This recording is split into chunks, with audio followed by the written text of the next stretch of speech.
when there's those expectations of those the over the top service levels, do you think that in general a wealthier clientele are willing to pay for that level of service? Yeah, I do. I absolutely do. Because this topic's come up a lot lately. When we discuss the NAR settlement, it's definitely a hot topic. But I think they absolutely do. These are people, if you think about it and think about brand awareness, we've talked about brand Hmm. awareness in prior podcasts. You know, when you uh, drive a car or you buy a condo, what that car looks like and what that car experience is, there's a broad range. And the folks who are buying $200,000 cars, um, could they buy a car that did all the same stuff basically for fifty to $60,000? Basically, they want the experience, they Yeah. want the brand, and they're willing to pay for it. They want that experience, and that's the same thing when it comes to real estate broker. I found early on, that's one of the first, I think, aha moments I had in the luxury space when I was talking to potential clients who had homes in some of our finer neighborhoods. If they had a broker that they were very loyal to, they were quick to come to the table with that and say, so and so's our family's broker, and they've been our broker for the last 25 years. Mm, They say it like a badge of honor. And yeah. so and they, even though that there are discount brokerages available, they didn't have any interest in that. It wasn't about the discount or paying less.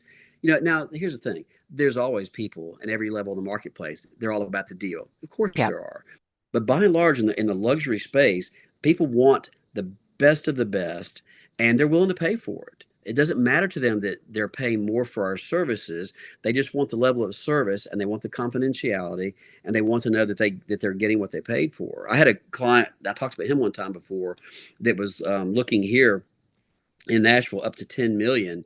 And before long, he was starting to expand his search, and he was bringing up houses in the state of Tennessee that were hour and a half, 2 hours, 2.5 hours away.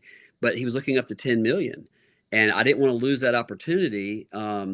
And so I said, sure. So I would drive with him to these different homes and look at him. And just when I thought he was about to make an offer on one of these homes, his wife, who was still based in California, said, I came to Tennessee. It rained the whole time. It was cold. It was in January.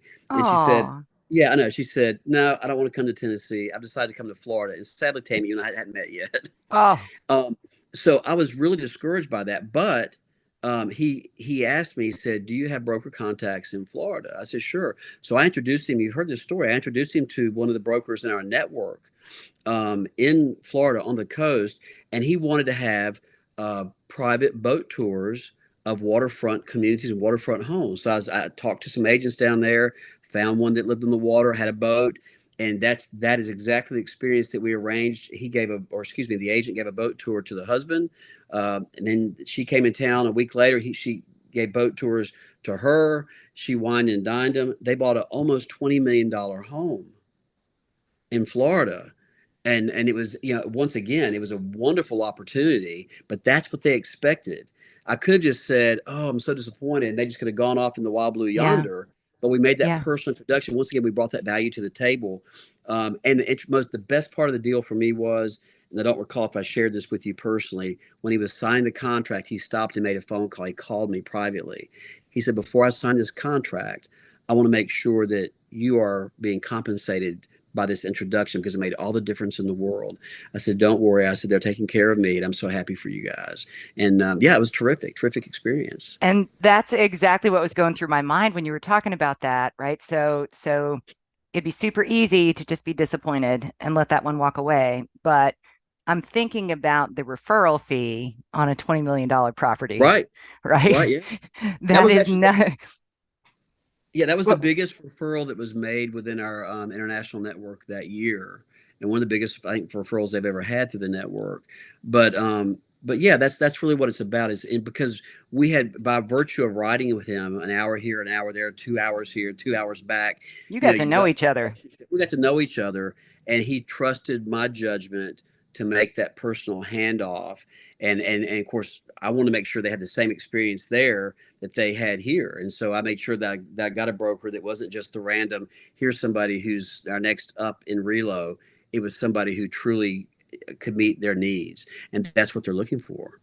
And they're willing to, and like Absolutely. you said, they're willing to pay for it. That's, it's one of the things I always tell other agents when they're, again, trying to enter the luxury home market.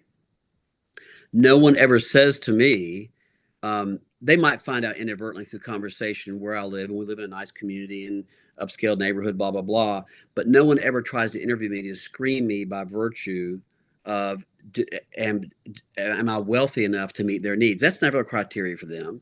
They don't need to know that I belong to a country club where they want to belong. That's never the criteria. They don't need to know what kind of car I drive. They don't need to know what house I live in. These are never the criteria that they're looking for. What they're looking for is someone who has the knowledge base and someone they can trust.